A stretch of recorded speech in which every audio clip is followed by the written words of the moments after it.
The broom's bristles scrape the cracked stone floor, each stroke kicking up the pulverized dust that's been swirling in the hospital pathology lab's dead air for days. It coats my tongue with the same gritty taste as dried violets from the Black Death era's forgotten graves. Some dust, dust, dust. I tell myself the mantra worn thin as my uniform. The rhythmic thrip, drip, drip, drip from the leaky pipe above the autopsy table has always been a dull counterpoint to the lab's silence. But now, it's changing, sieving drip, drip, drop, faster, sharper, like a frantic heartbeat against the stone. I ignore it, sweeping the coarse grit towards the skeletal remains in the far storage nook. Their wire, frame bones stark against the shadowed velvet drapes, remnants of a time when flesh mattered. The dust stings my eyes, a familiar burn, but this taste, it's thicker, cloying like old funeral flowers pressed into the grit. My worn shoes whisper on the cold stone, each step a quiet protest against the weight pressing down. The air hums with the low-frequency rumble I've felt since the storm began. Stone grinding stone, the earth itself sighing. I'm almost to the supply closet when the lights die. Not flicker. ID. One moment the antique brass lantern on the counter casts a weak, trembling pool of light. The next utter suffocating black. The drip stops. The silence is a physical thing, thick and cold as grave soil. My breath hitches, a ragged sound swallowed by the void. Stressor. I think. The words brittle. The dust. The Black Death shadow pressing in. Just the wind in the cracks. Hi. I fumble for the lantern, my fingers slick with cold sweat. The brass is ice cold, the glass lens smudged. I strike the match. Scritch, scritch, and the flame sputters, casting long, leaping shadows. The weak beam cuts through the gloom, illuminating the wall opposite. And there, wet, silvery handprints bloom across the aged plaster, icy to the point of burning my eyes. They pulse faintly like drowned veins. Fidust hallucination, I insist, my voice a dry rasp. Fidist. The taste of dried flowers. It's getting worse. I force my eyes away, back to the floor, scanning for the source of the drip. The stone floor is bare, slick with condensation. The drip, drip, drip resumes, but it's wrong. It's ivy inside, the wall now, echoing from the shadows where the handprints spread like frost. Drip, drip, drip, drop, drop, drop, drop. Faster. Faster, the rhythm shatters, becoming a frantic staccato that vibrates in my molars. The lantern's beam trembles violently in my hand. I look up, heart hammering against my ribs like a trapped bird. The handprints are spreading, not just on the wall. They're shruti on the floor, trailing from the wall towards the skeletal remains. Each print is a perfect, chilling negative of a hand, the edges dissolving into the stone like mist. The drip staccato accelerates into a deafening, shooty drip drip, drip drip def, that seems to come from the prints themselves. The low rumble deepens, shaking the floor beneath my feet. It's the duster, I whisper, the lie tasting like ash. The lantern, it's faulty. But the handprints aren't fading, they're suit moving, not crawling, gliding. Across the stone floor, closing the distance with impossible, silent speed. I can see the cold, wet outline of fingers now, inches from my worn shoe. The lantern's beam flickers violently, casting the moving prints in stark, terrifying relief. One print is already reaching for my ankle. The drip staccato is a scream inside my skull. The beam wavers. The handprints are futiri. The handprints were fifihori, my shoe pressed against the cold stone. The phantom touch of icy fingers, a searing brand on my ankle. The lantern sputtered, the flame shrinking to a pathetic ember, threatening to plunge me back into the suffocating black. Just the duster, I repeated, the mantra now a desperate plea against the rising tide of panic. The dust and the Black Death shadow. Always loved those dusty old violets, didn't he? Said they reminded him of. What was it? Something lost. Something he couldn't grasp. I stumbled back, the lantern casting a frantic dancing light. The handprints continued their silent glide, a spectral tide washing across the floor. I needed to get out now. Away from the dripping, the handprints, the feeling kai. The feeling of being watched, of being twine measured. My gaze snagged on the storage nook, the skeletal remains huddled within the shadowed velvet drapes. They seemed closer, as if they'd shifted. He used to collect bones, you know, said they held stories, told me to imagine the lives lived within them, the loves and losses etched into their surfaces. He was always so theatrical.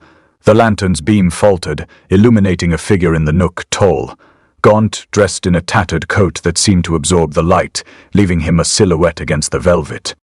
He was doing something, gently lifting something translucent from the skeletal remains. The air shimmered, warping his form, melting the edges of his silhouette into blackened, distorted surfaces. It was like looking through heat rising from asphalt, only the heat was a cold, creeping dread. A low, hollow clicking echoed from the nook, like bone on brass. Click, click, click. Foof. It resonated deep within my chest, vibrating my ribs. My breath hitched exhaustion. That was all. The dust. The Black Death's shadow. The faulty lantern. I was seeing things. Just like when I thought I saw him at the gallery opening, standing in the shadows, smiling that sad, knowing smile. It wasn't him. It couldn't be. I scrambled back, knocking over a stack of specimen jars. They crashed to the floor with a brittle shatter, the smell of formaldehyde sharp and acrid in the air. The figure didn't react. He continued his strange ritual, the translucent form shimmering in his hands. It looked fragile, like a soap bubble about to burst. The clicking intensified, a frantic percussion against the silence. The taste of dust and dried roses thickened on my tongue, coating my mouth with a cloying sweetness. It was almost unbearable. Always loved roses, said they represented beauty, even in decay. He always found beauty in the broken things. I squeezed my eyes shut, willing the image to disappear. He wasn't here. It was just the dust, the shadows, the faulty lantern. Just a trick of the light. But when I opened my eyes, the figure was still there, his form even more distorted, the shimmering intensifying. The translucent form in his hands seemed to deflate. He vanished. Not a dramatic disappearance, just gone, as if he'd never been there at all.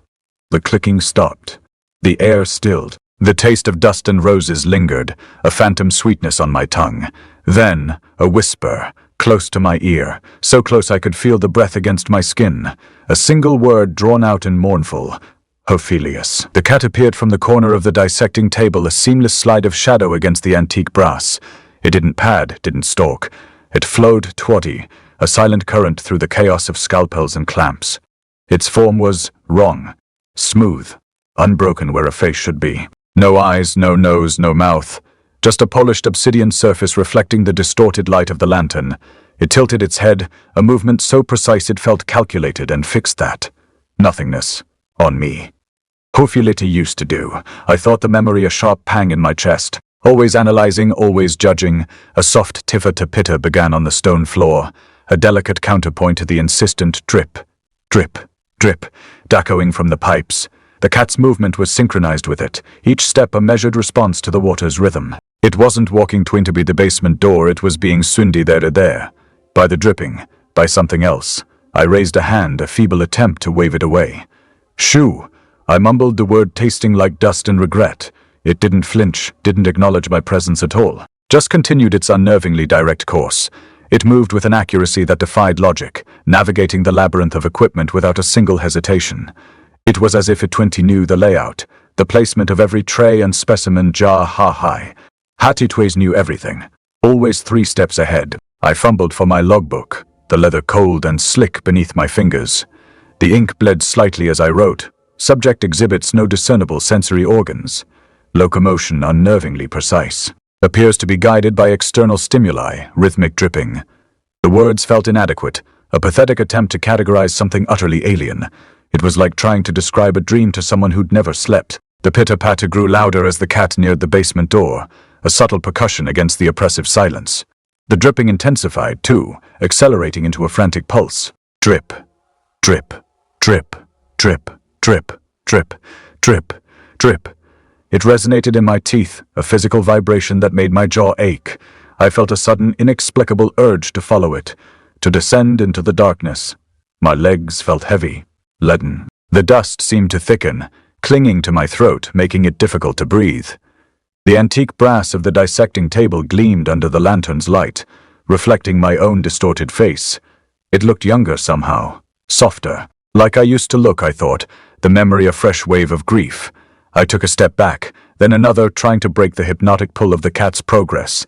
"Fee, don't go down there," I told myself. "It's just a cat, just the dust, just the shadows." But the words felt hollow, meaningless. Like trying to hold back the tide with a handful of sand, the cat reached the door, pausing just before the threshold. It didn't look back, didn't acknowledge my hesitation. It simply stopped, facing me. The pitter-patty ceased abruptly, leaving only the frantic sivan drip, drip, Drip. In the silence then, a low, subsonic footy hoodie ban. It wasn't a sound I heard so much as felt, a deep, resonant vibration that resonated in my bones, rattling my teeth. It started subtly, a barely perceptible tremor, then grew in intensity, filling the room with a palpable pressure. My vision blurred. The lantern's flame flickered, threatening to extinguish. I pressed my hands against my ears, but the fihum persisted, a relentless wave of sonic force. It felt invasive, like something was trying to burrow into my skull. The taste of dust and dried roses intensified, overwhelming my senses. I stumbled, my knees buckling beneath me. The cat remained motionless, a silent sentinel in the doorway. The Findifufen continued, a deep, mournful drone that seemed to emanate from the very stone beneath my feet. And then, as abruptly as it began, it stopped, leaving behind a ringing silence and the lingering taste of something ancient and lost. The furnace's breath was a slow, ragged exhale of heat, a damp sigh against the cold stone. My fingers traced the ridges of the wall, rough, uneven, like the scars of something long dead. Not the smooth plaster of the rest of the lab, but something older, Fudi, older than the hospital, older than the plague. The dust here was finer, almost powdery, and when I pressed my palm against it, it didn't cling. It shifted, settling into patterns that hadn't been there a second before. A low, resonant front floors, vibrating up my spine. My molars ached in response, the fillings from my last job stuffing rabbits for some rich man's collection throbbing in time with it. I told myself it was the furnace settling, the weight of the building pressing down. But the symbols weren't settling, they were seemed waking. They were faint at first, just grooves in the stone, barely visible unless the light hit them just right. The lantern's glow flickered, casting long fingers of amber across the wall, and there they were, a spiral, a jagged line, a shape like a broken teardrop. My breath hitched. I knew them, or I thought I did. From the ledgers back then, the ones I'd kept hidden under the floorboards of the taxidermy shop. The ones with the names scratched out in ink that had bled into the paper like old wounds. I exhaled through my teeth. Dust. Just dust. The thrum deepened, the subsonic pulse that made the air hum in my throat. The symbols flared, a cold blue light bleeding from their depths, like ice melting in reverse. My fingers trembled as I reached out again, this time pressing my palm flat against the wall. The stone was unnaturally warm beneath my skin, almost feverish. The symbols twisted, the lines rearranging themselves into something new, a crude, jagged outline, a child's hand with fingers too long, too frong. The light intensified, burning against my retinas, and then it glowed feeder. Not like a lantern, not like fire, like the first moment of dawn after a century of darkness. The hand pulsed, the fingers twitching slightly, as if something were trying to finmovid inside it. The through-mine became a roar, shaking the walls, rattling the jars of preserved specimens on the shelves above me. One of them, his seat tipped slightly, the glass lip scraping against the metal rim. The fluid inside sloshed, a thick, syrupy sound like honey spilled on stone. I jerked my hand back. The symbols dimmed, the glow receding into the grooves of the stone, but the hand remained. A child's hand, his hand, my vision blurred. The taste of dust and dried roses filled my mouth, thick and metallic, like the last sip of wine before a funeral. I swallowed hard, my throat working against the memory. You're not her anymore. You're just the janitor, just the one who cleans up after. But the hand was still there, and it was and waiting. The brass drawers were heavier than I remembered. My gloves, thick, oiled leather, stuck to the cold metal as I pulled the first one open, the hinges groaning like a door left unlatched in a graveyard. The scent of embalming fluid and something older, something hoirotted curled up my nose. Not the clinical antiseptic of the modern lab, but the thick, cloying reek of a mortuary left to fester. My fingers, still trembling from the symbols, fumbled with the lock. The leather creaked, too tight, as if the glove had shrunk overnight. Just the damp azoo. The drawer slid out with a wet hissy, the contents inside rattling like bones in a coffin. Preserved hands, dozens of them, their fingers curled into unnatural poses, some clutching nothing, some wrapped around what looked like glass shards, others fused together like the fingers of a drowned man. The lantern's light caught the edges of the specimens, and for a second they twitched, not in the way of a corpse, but in the way of something still trying to foigriff, something just out of reach. I exhaled through my teeth. The taste of dust and dried roses flooded my mouth again, sharper this time, like swallowing a mouthful of soil from an unmarked grave. My molars ached in time with the Forden thrum still vibrating through the floor, but this time, it wasn't just in my bones, it was in my fingers. I flexed them, watching the lantern light play across my knuckles. The ring, my mother's ring, the one I'd worn since I was 12, slid slightly sideways, the gold pressing into the soft skin beneath. Just the damp. The drip from somewhere above me had changed. It wasn't the slow, steady plink of condensation anymore. It was faster now, a staccato rhythm, like fingers tapping out a Morse code of warning. Plink, plink, plink, plink, plink. Fwink. My breath hitched. The sound was coming from the ceiling, but when I looked up, there was nothing. Just the dark, crumbling plaster, the exposed pipes hissing with something that wasn't steam.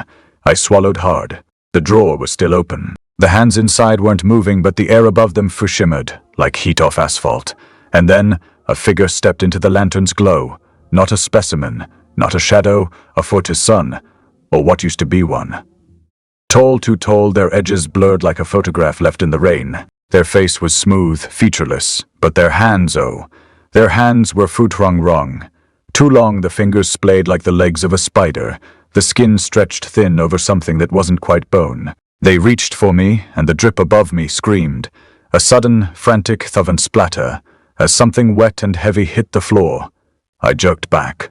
The drawer slammed shut, the lock clicking like a gun being cocked. The figure didn't move, but the air around them, trimpulsty, the distortion rippling outward like a stone dropped in still water. The taste in my mouth turned sour, metallic, and I pressed my tongue against the roof of my mouth, trying to push it down. My fingers were sif-smala. I flexed them again, watching as the lantern light caught the knuckles. The ring was loose now, spinning lazily around my finger like a coin on a table. I didn't remember taking it off. I didn't remember point anything, but the way the hands in the drawer had twin-twitched. The drip was a storm now, a relentless sivan plink, plink, plink, that filled the silence, that filled my fifidai.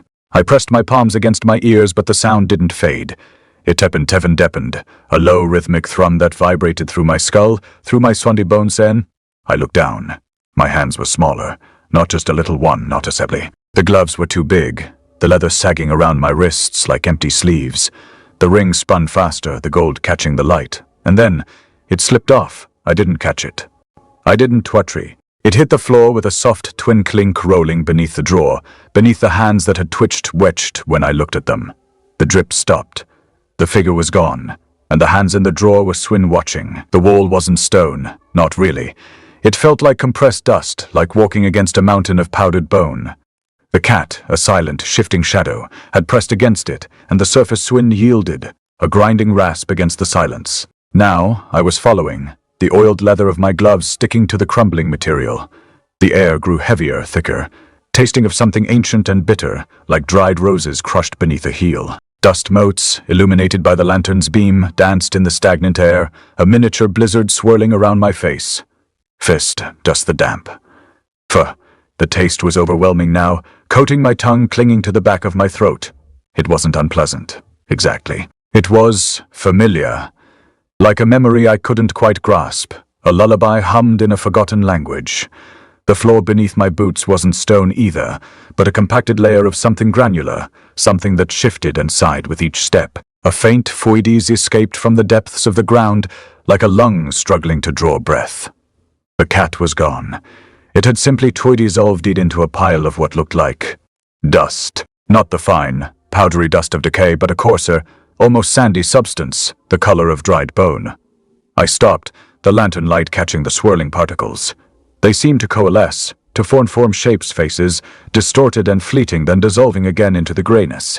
My breath hitched the weight.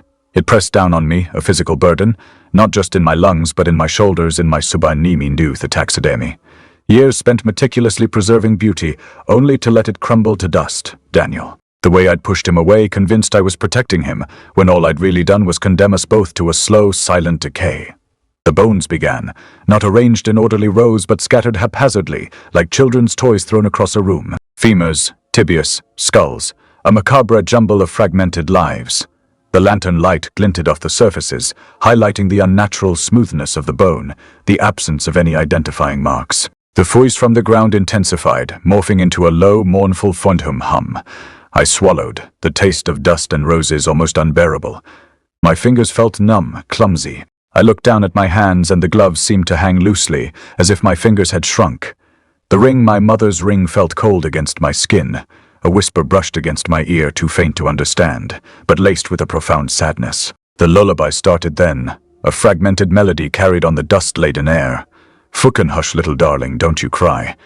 It was distorted, broken, as if played on a warped gramophone record. The bones seemed to shift, to settle, into a more deliberate arrangement, forming a crude circle around me. The cat reappeared, a dark silhouette against the bone-white ground. It didn't move, didn't acknowledge me, but simply watched.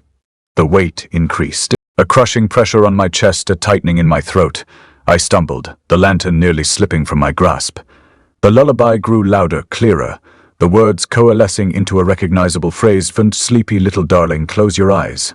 I wanted to run. I wanted to scream, but my legs felt heavy, rooted to the ground. My voice felt trapped in my throat. The cat's eyes, if they were eyes, glinted in the lantern light. They weren't the eyes of a cat.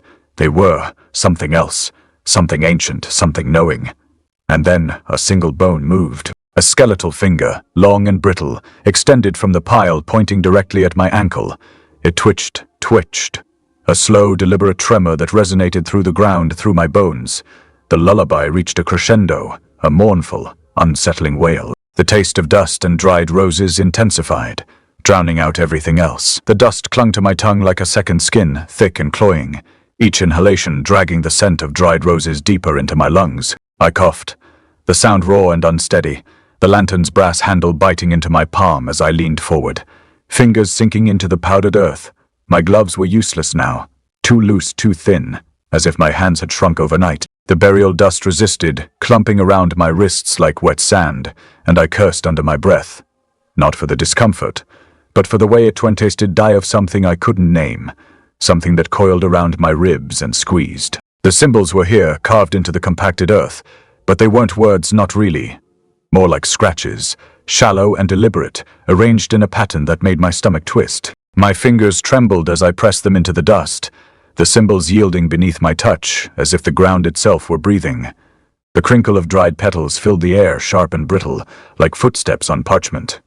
I looked down. The dust was littered with them, rose petals blackened at the edges, their edges curling inward as if scorched by something unseen. A memory flickered, Elias's hand, small and warm, pressing a bouquet into mine the last time we spoke. "You'll always be my botanist," he'd said, smiling. I'd laughed then, but the sound had been hollow even to my own ears. The cat was beside me again, its form shifting in the lantern's flickering light. No eyes, no ears, just a silhouette that seemed to absorb the dim glow, leaving behind only the faintest outline of fur. But in its absence, something else lingered. A fragment. A memory, or maybe just the echo of one. A child's voice, small and muffled, calling for something wanted, and then a crash, like a toy tumbling to the ground. The cat's head tilted just slightly, as if listening. My breath hitched. Elias had never had a teddy bear. But the name Elias, whispered through the dust, carried on a current of air that wasn't quite wind.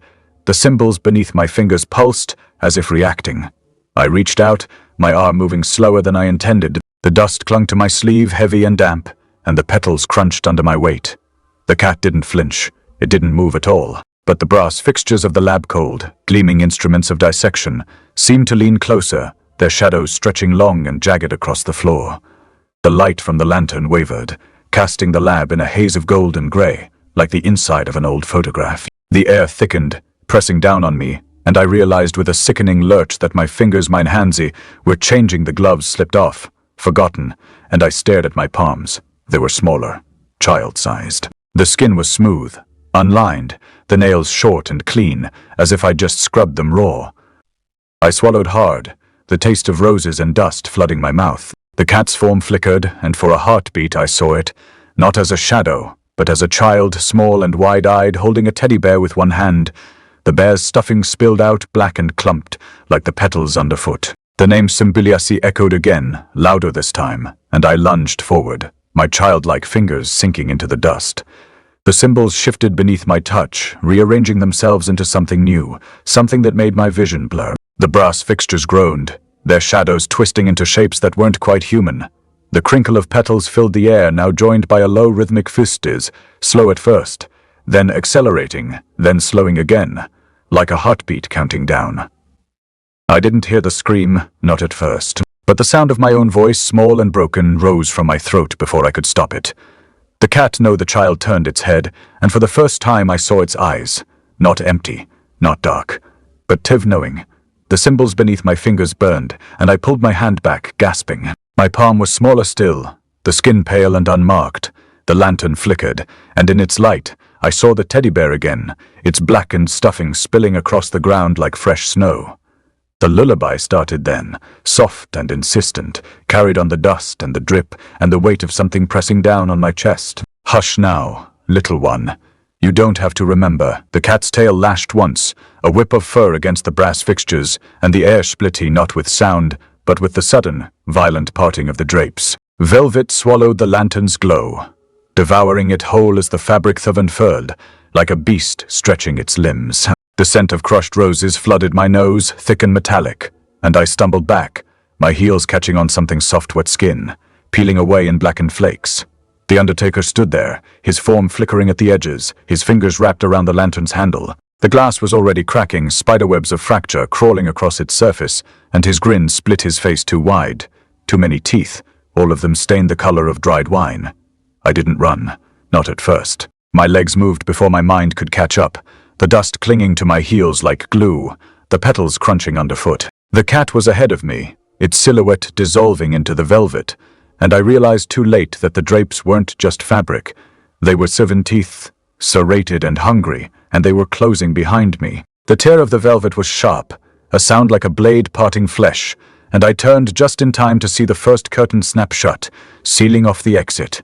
The second followed, faster, the fabric breathing as it coiled around my ankles, cold and damp, clinging like a lover's embrace. I screamed, but the sound died in my throat, choked off by the weight of the drapes pressing against my chest. The lantern shattered.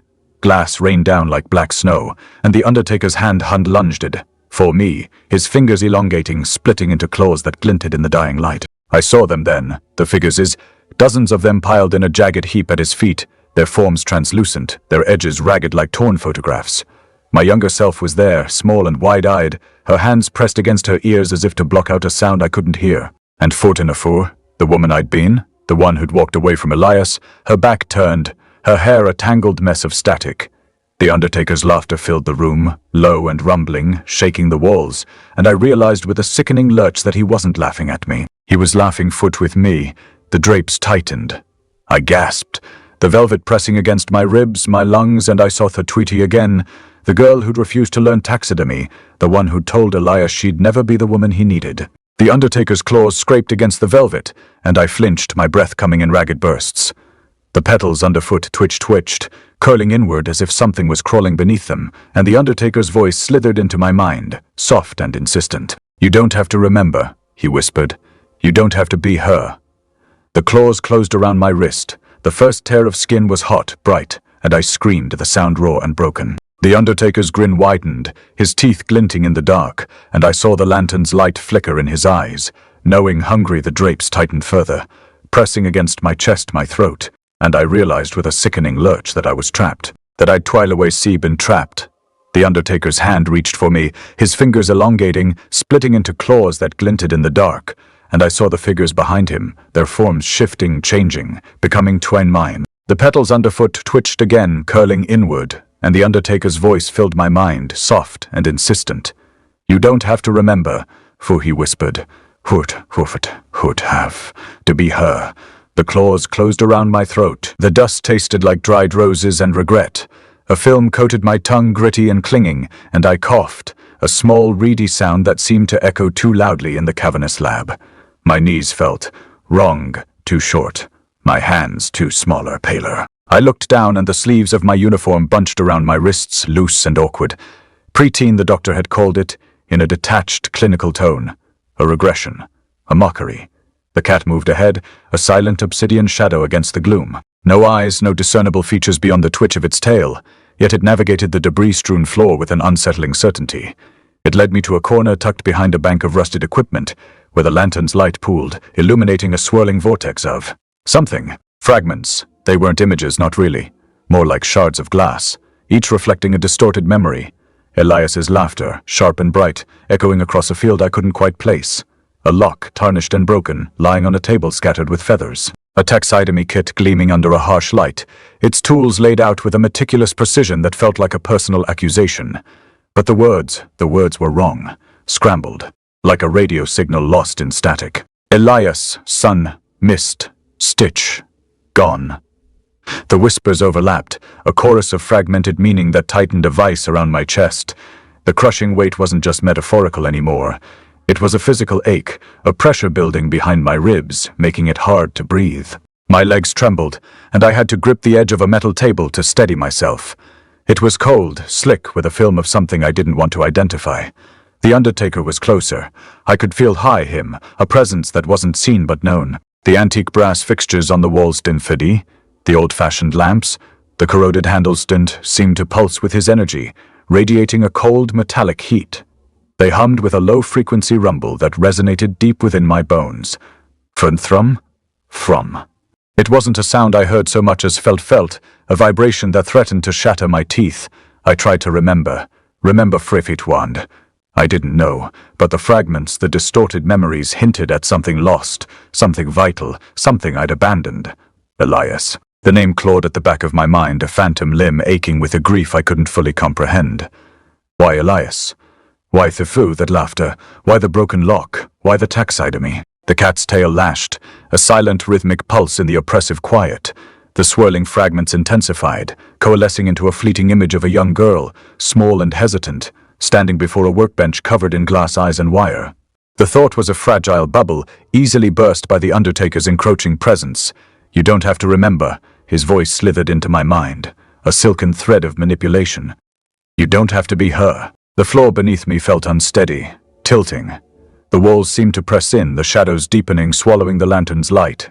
I wanted to scream, to lash out, to fight against this erosion of myself, but the words caught in my throat, trapped by the growing pressure in my chest. The metallic taste in my mouth intensified, mingling with the faint, sickly sweetness of decay.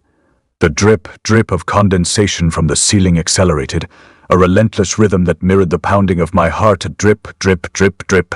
Faster now. A frantic countdown then, a voice small, childlike, weak. It wasn't mine, not entirely. It was a ghost of a memory, a fragment of a forgotten self. Why didn't you come? The cat's featureless head tilted, as if listening to something I couldn't hear. The velvet wasn't fabric. It was the dark between stars, cool and heavy against my skin, swallowing the light. I was small, smaller than the dust motes dancing in the lantern's dying beam. The cat lay beside me, a silent obsidian stone, its tail tip-tapping a slow rhythm against my cheek. Thump, thump, matching the drip, drip, drip from the ceiling. Now, a frantic footed drip, drip, drip dropped up, that vibrated in my tiny bones. The undertaker loomed, a silhouette of cold brass and deeper shadow, his hand pale, spectral, yet chillingly solid, gripping my minuscule wrist. His fingers were like cold metal wire, tracing the fragile bones of my forearm. I couldn't pull away. I couldn't even cry. The air tasted of pulverized stone and dried roses, thick in my infant throat, each breath a struggle against the velvet weight. The antique brass fixtures on the walls weren't just humming now. They were screaming in a low, subsonic thrum that rattled my teeth. Thrum, thrum, thrum. Thump. The sound wasn't heard. It was sunfelty in the hollows of my chest, a physical pressure building beneath my ribs. It matched the accelerating drip, the food impulse, of the world contracting. The lantern light, a feeble yellow eye, flickered weakly, casting long, distorted shadows that writhed like trapped insects on the rusted equipment. The brass cage, the cage of light the fixtures formed, felt less like protection and more like a prison, its edges shimmering with unbearable heat. I saw it now, the terrible truth, the taxidermy kit, the broken lock, Elias's laughter, all the fragments of the life I'd abandoned, the potential I'd denied, weren't memories. They were shreemen. The stitching I'd missed, the field I'd fled, the girl at the workbench with the glass eyes. I was the thing being preserved, the thing being abandoned. My self-denial hadn't just been a mistake. It was the key that unlocked the abyss. The cat tilted its featureless head, its tail lash a silent command. The drip became a fuka drip. Drip, drop, drip, drop, drop, drop. Faster, sharper, each one a hammer blow against my eardrums. The undertaker's grip tightened, his spectral fingers cold as grave soil.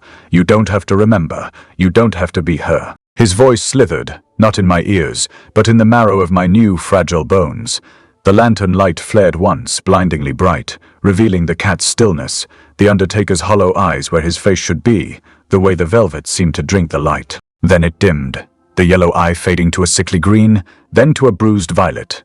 The trippy was a single deafening trop now, a sound that filled the entire world, vibrating the floor, the walls, the very air inside me. It wasn't a sound anymore. It was the sound of the universe collapsing into silence. The brass cage pulsed with a final agonizing fun thump thump thump that shattered the last thread of my awareness. The world dissolved into the drip-ho, a relentless, accelerating fun drip drip drop, until it was all I was, all I ever was. The velvet pressed in, the cat's silence the only thing holding me together. The undertaker's cold hand on my wrist felt like the only anchor in the void. The lantern's final light winked out. The dripper stopped. The silence wasn't empty, it was unfulfilled, full of the sound of my own mouth opening, wide and soundless, in the crushing, perfect dark. The final drip echoed, not in the air but inside the hollow where my voice should be. Only the abyss.